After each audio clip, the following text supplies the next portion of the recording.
할렐루야. 오늘은 2026년 2월 1일 주일입니다. 태초에 하나님께서 아담과 하와를 창조하셨고 우리 조상 아담과 하와가 아들을 둘을 낳습니다. 첫 아들은 가인이고 둘째 아들은 아벨이었습니다. 하나님께서 가인의 제사는 받지 않으시고 아벨의 제사는 받았습니다. 그래서 형인 가인이 몹시 분하여 안색이 변하고 그 다음에 들에 있을 때 형 가인이 아우 아벨을 쳐서 죽였습니다. 그때 성경에 보면 이렇게 나옵니다. 하나님께서 가인에게 이르시되 네 아우 아벨이 어디 있느냐?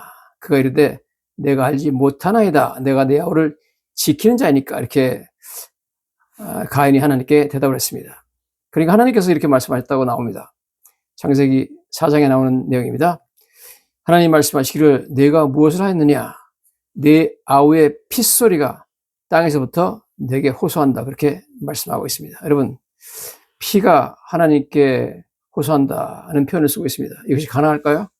아벨은 죽었습니다, 이미. 그렇지만 피는 남아서 땅에서부터, 아우의 핏소리가 땅에서부터 내게 호소한다. 하나님께 호소한다고 말하고 있습니다. 자, 아벨이 죽은 후에도 아벨의 핏소리가 땅에서부터 하나님께 호소했습니다. 분명히 성경은 그렇게 말씀하고 있죠. 네 아우의 핏소리가 땅에서부터 내게 호소하느니라. 여러분, 여기에 대해서 성경은 놀라운 얘기를 하고 있습니다. 아벨이 죽은 후에도 아벨의 피가 살아서 하나님께 호소하듯이 예수님이 2000년 전에 십자가에서 죽으셨는데 그 피가 살아서 지금도 하나님께 호소하고 있다는 겁니다. 아니 도대체 그게 말이 되느냐. 히브리서 12장 24절에 그렇게 말씀하고 있습니다. 새 언약의 중보자이신 예수와 및 아벨의 피보다 더 나은 것을 말하는 뿌린 피라 이렇게 말하고 있습니다. 예수님께서 십자가에서 흘리신 그 피가, 뿌린 피가 지금 아벨의 피보다 더 나은 것을 말하고 있다고 성경이 말하고 있습니다. 영어 성경에 보면 그렇게 나와 있죠. The sprinkled blood, 뿌려진 피, that speaks, 지금도 말하고 있다는 겁니다. A better word, 더 좋은 말을 하고 있다는 거죠. Than the blood of Abel, 아벨의 피보다 더 좋은 것을 지금도 말하고 있다는 겁니다. 2000년 전에 예수님께서 십자가에 죽으셨는데 예수님의 피는 살아서 지금까지 하나님께 강력히 호소하고 있다는 겁니다. 자, 여러분, 그러면 우리가 알다시피 아벨의 피는 아벨이 죽은 후에도 살아서 자신이 형한테 죽었던 억울함을 신원해달라고 호소했습니다. 예수의 피는 그를 믿는 자들에게 자비와 용서 그리고 정결케 함을 베풀어 줄 것을 지금도 강력하게 살아서 하나님께 호소하고 있다는 것입니다. 그래서 오늘 본문 말씀이 새 언약의 중보자이신 예수와 및 아벨의 피보다 더 나은 것을 말하는 뿌린 피라 이렇게 말씀하고 있습니다. 중보자라는 것은 하나님과 그 백성들 사이에 서서 언약을 전달해주는 사람을 말합니다. 구약의 중보자는 모세였고 신약의 중보자는 예수님이었습니다. 구약은 옛날 언약이고요. 신약은 새로운 언약입니다. 자, 그 다음에 성경 보면 언약을 체결하는데 구약시대 때 보면 계속 피를 흘려서 언약을 체결하는 것을 보게 됩니다.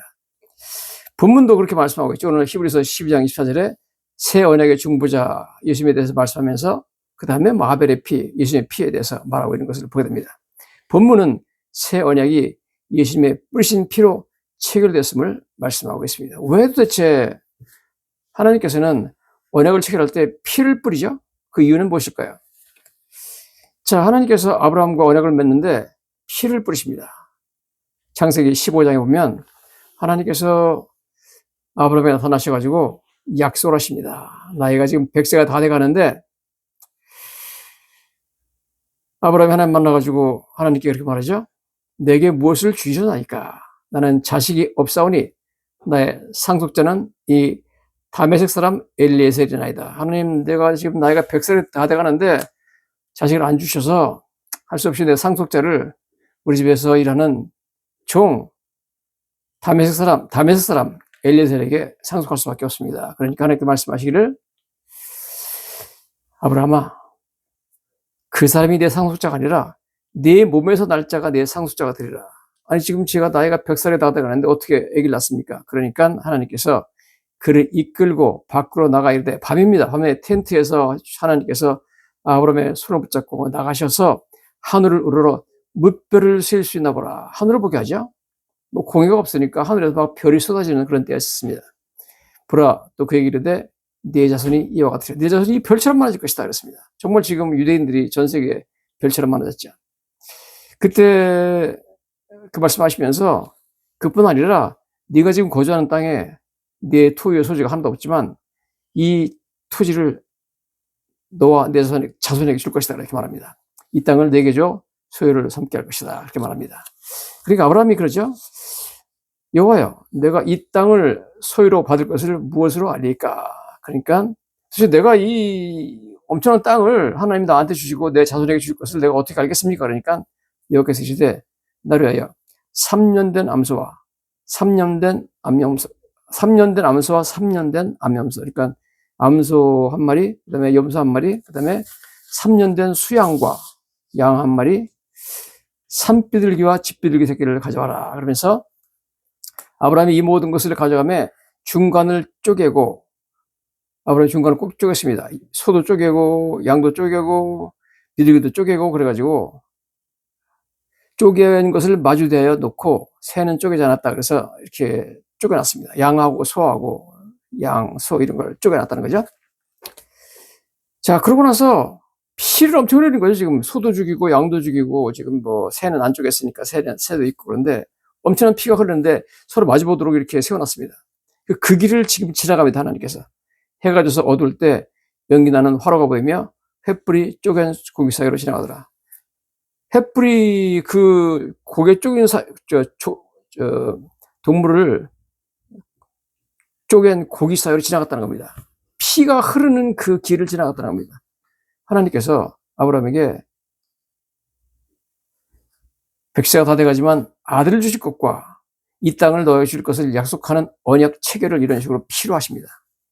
바로 피로 언약을 체결하시는 거죠. 왜 피로 언약을 체결하느냐?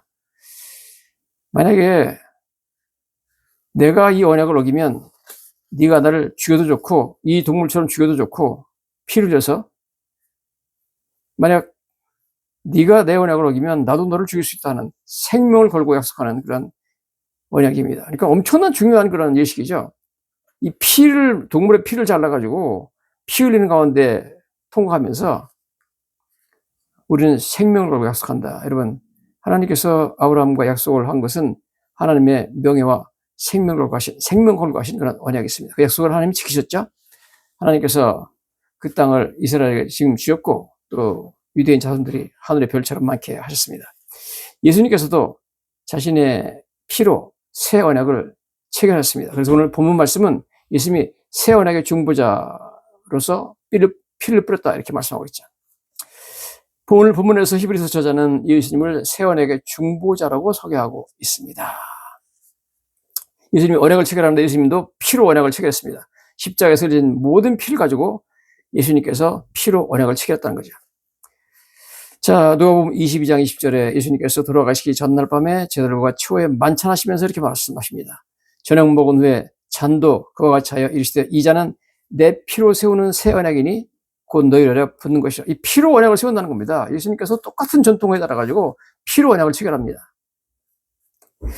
구약의 중보자 모세도 옛 약속을 비준할 때 백성들에게 양의 피를 뿌리며 비준식을 거행했고 그때부터 구약은 효력을 발생하기 시작했습니다. 구약의 내용은 하나님께서 모세를 통하여 주신 언약을 이스라엘 백성들이 준행하면 복을 받고 위반하면 벌을 받는다는 내용이었습니다. 성경에 보면 출애굽기 24장 6절부터 이런 말씀이 나오죠. 모세가 피를 가지고 반은 여러 양푼에 담고 반은 제단에 뿌리고 언약서를 가져다가 백성에게 낭독하여 듣게 하니 그들이 이르되 여호와의 모든 말씀을 우리가 준행하리이다. 모세가 그 피를 가지고 백성에게 뿌리며 이르되 이는 여호와께서 이 모든 말씀에 대하여 너희가 세운 언약의 피라. 여러분, 언약을 피로 세우죠. 하나님께서 모세가 중보자가 돼가지고 하나님과 이스라엘 백성이 언약을 맺잖아요. 하나님의 말씀을 다 지키겠다, 준행하겠다 그러죠. 너희를 다 지키면 내가 너를 복을 주고 안 지키면 벌 주겠다 한 언약에 그들이 비준해야 되는데 비준식이 바로 서로 피를 뿌려봤습니다. 동물들을 죽여가지고 피를 가지고 모세가 백성들에게 뿌려버렸습니다. 백성들이 피투성이가 됐죠. 새 언약의 내용은 예수님의 피를 믿는 모든 자에게 죄사함과 하나님과의 화목한 관계 회복과 영생을 주신다는 그런 약속이었습니다. 죄사함과 영생을 하나님께서 법적으로 보장하시는 내용이죠. 이것은 구약시대 동물 희생제사를 통해 세우신 구약 언약과 대조되는 새 언약이며 영원한 언약입니다. 이로써 구 언약은 폐지되었습니다. 이 새 언약은 예수님의 피로서 비준되었습니다. 구약시대 때도 하나님과 이스라엘 백성들이 언약을 체결할 때 모세가 백성에게 피를 뿌렸습니다.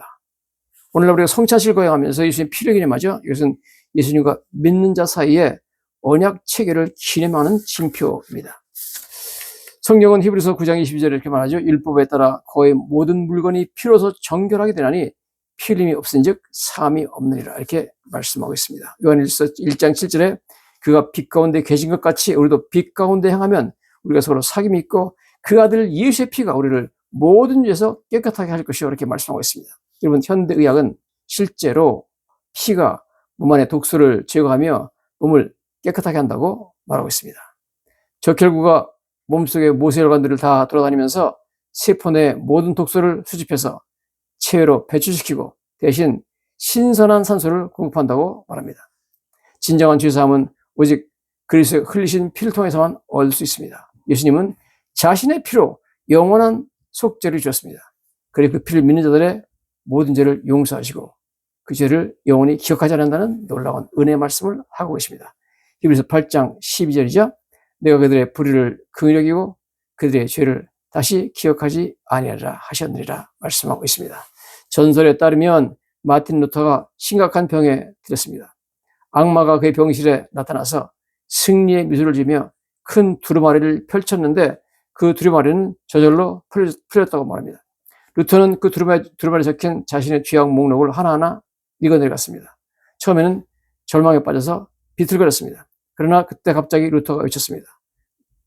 마귀에게 말했다는 거죠. 네가 한 가지를 잊었구나. 나머지는 모두 사실이지만 네가 빼놓은 것이 하나 있다.